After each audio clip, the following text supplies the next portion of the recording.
மழை எழுதும் முதல் கவியோ டம் டம் டம் சங்கீதம் ஒரு சோறு ஜல் நீலம் தோய்த்த அந்த ஆகாயம் உந்தன் மேலாடும் நூலாடையோ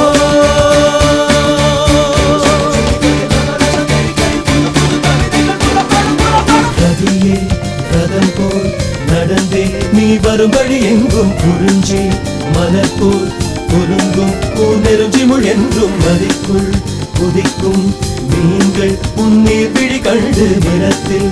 வாழும் மீனோ என வியப்பது உண்டு வானிலா தரும் மொழி இவள் விழித்தேன் பலா தரும் சுவை இவள் மொழி தமிழ்தான்